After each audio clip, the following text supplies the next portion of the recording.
Люблю российские привольные просторы, а под ветром и вольные поля.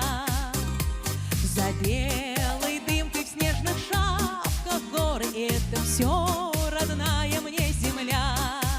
На ранней зорьке по нехоженной тропке в росе серебряной пройдусь я босиком. Меня приветствуют березы и